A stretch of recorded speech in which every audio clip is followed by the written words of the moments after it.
So Wolves have completed their first signing, or technically second signing, but first senior signing early of Francisco Trincao from Barcelona, which, by the way, I don't want to take too much credit for this, but it's something I did predict, and so did Dave from Talking Balls. But we predicted this, and yeah, this is kind of out of nowhere, to be honest. Um, and this is a signing that only has positives. If I was being negative, I'd say the only thing is when you look at his numbers, they're very similar to Adama Traore in a lot of ways. So maybe it could be an Adama Traore replacement, but we'll see. But in terms of Trincao's numbers, they're all amazing for someone his age. 22 years of age is a good age for buying someone, and he's quite left-footed. But all his attacking and all his dribbling and passing numbers are really jacked, bar progressive passes, which that's the case for every young forward that plays in a big side, right? So a progressive pass is a pass that leads to a shot and carries the ball forward, right? And the reason that's quite low for it's not even that bad for him. Three's not bad, it's just all right for a winger. But the reason that's low is because he's playing for a ball dominant side. That will go up at Wolves, it just will. Pedro Netos are higher than that, and the reason they're lower when you're playing against a deep block, which Barcelona do most of the time, is because you can't really pass through, right? That's why his dribble numbers are so high. Having 9 progressive carries is ridiculous. Adama's is around 10, and his dribbles are around 3. Again, I think Adama's are more at 5, that kind of level. But that is still ridiculous, and he's pressing a bit as well, which is kind of a good trait. It's kind of what most of Wolves' young players do. Nuno was a good coach in terms of pressing, so he's kind of got. I know it's not Nuno anymore, but I'm just making the point. It's a good thing to have, right? It shows he's not coming on and being lazy. So he's kind of got everything you'd want in a young winger. He's quick. He's a decent dribbler. Sorry, a very good dribbler, and he's a decent passer. He doesn't waste the ball. Again, obviously, the fact that he's so high on the ball is probably because he plays for Barcelona. Of course, that'll drop off a bit, but you'd assume his progressive passes will go up because he's not playing against a deep block. If you look at someone like Raheem Sterling, for example, his is really low as well. It's not because he's a bad passer. We saw that with England yesterday. He's not a bad passer. It's just he's playing against deep blocks all the time.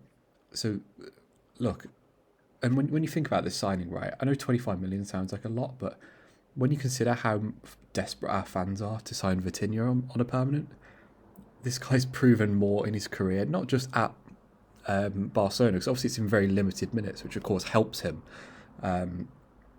But he also did play regularly when he was at Braga.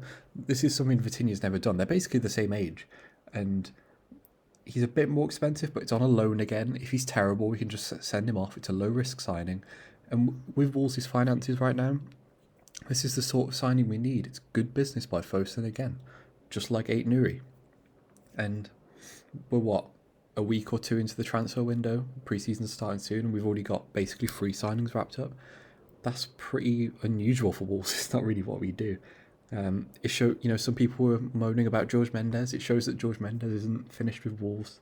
For me, I'm not saying he's a Vitinha replacement, obviously, but when Tim Spears was saying about how Wolves are looking for better options than Vitinha, this is a better option. It's better value for money. It's looking for options in the market. This is what Wolves have to do more. This is what we praise clubs like Leicester for doing, and we're doing it ourselves. You could say it's another young player, but I personally have no issue with that. Maybe some people on Twitter do, but I think that's fine. This is the kind of player Bruno Lage will want, and I don't think Bruno Lage can moan about not getting backed. I think some people kind of flagged that on Nuno that he wasn't getting the players he wanted or whatever. I'm sure Bruno Lage will be delighted with this signing, and let's look at some of his deeper numbers a bit. Obviously, some of these stats are relevant, but he's getting a good amount of shots and shots on target, which again, it's kind of hard to judge. The one thing about these numbers is they are obviously a bit jacked because he plays for Barcelona and they're a really ball dominant side. I'm sure he won't be getting nearly 3 shots a game when he's at Wolves. That's just even Raul Jimenez never got that. But we can only judge what his stats really show, and it shows he's really good on the ball, short and medium range. And he's not even that bad long range either, to be fair. His key passes are a bit low, and his passes into the final third are a bit low. But those are the kind of things that will go up because he's playing for Wolves, because he'll be on the counter attack more. It's why Jack Grealish's progressive passes and But yeah, his progressive carries and his progressive passes are so high, Jack Grealish. Let me find them. The reason they're so high is because he's always on the counter attack and he's never playing against a deep block. You see, like, Jack Grealish are ridiculous, and the reason that's the case is because he doesn't play for, like, Man City. If he went to Man City, he would instantly have, like, higher numbers. So, look, with Trincao, it will be an adaptation. It will depend how he'll adapt to being in a non-ball dominant side, right? But on the ball, he's pretty good. It has a decent mixture of passes. You know, look, these numbers are hard to judge because he plays Barcelona. His defensive numbers aren't great, although he is a decent presser for someone his age. But again, he's a winger, so that's okay. On the ball, pretty useful. Doesn't really give the ball away that much. He carries the ball up the pitch, and this seems to be a very common theme in the Wolves squad now. You look at Aït-Nouri, Semedo, Podence, Neto, Adama, and now Trincao. We've got a lot of players who carry the ball well and progressively, and don't get dispossessed often. And that's what you want. You know, if we're going to play this Bruno Lage style of football, which is quick attacking football, you need players who can carry the ball and be good dribblers and not waste the ball. And that's kind of the profile of player we're starting to have now. And I'm not saying we didn't have that under Nuno at all, but it's good that we're recruiting in this way. We're not buying slow, boring players. We're not buying, not just like Dendoncker, but it's not. We're not getting that sort of player. We're getting young, quick players who can carry the ball, and that's what you want if you're going to play a more attacking style of football. And wins a decent amount of fouls, and actually, and he's pretty bad in the air, obviously, but he's a winger, so no one really cares. So, look, Trincao's not perfect. I'm not saying he's like this perfect world-class winger or anything.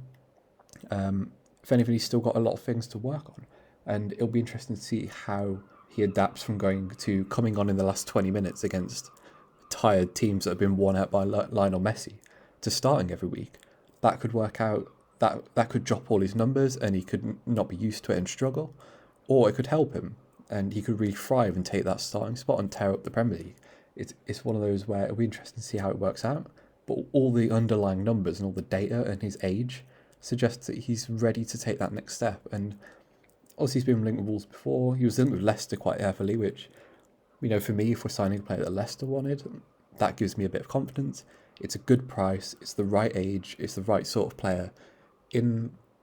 For me, which was probably our most needed position, bar central midfield, we needed another winger. The amount of times last season Daniel Podence and Neto were injured, and we just had Adama, and we were playing Gibbs White out wide or Vitinha. We can't be doing that next season. And Trincao gives us 4 wingers in Podence, Neto, Traoré, and Trincao, who are all quick. They can all carry the ball. They're all decent passers. None of them really have incredible end product, obviously, but you know, with Raul Jimenez back, we assume anyway, and a better Fabio Silva, this is end ball. This is service. This is creativity. And that's what you need. And this is a really good signing. And it shows that Wolves are doing business. You know, people have been moaning that we're not doing anything. We clearly are. Just because it's not clear and out there doesn't mean stuff's not happening. So I think we just have to trust Jeff Shee and Bruno Lage and let them do their thing. So yeah, I think it's a good signing. Subscribe to the channel. Like the video. You're happy with the signing. Subscribe. And yeah, peace.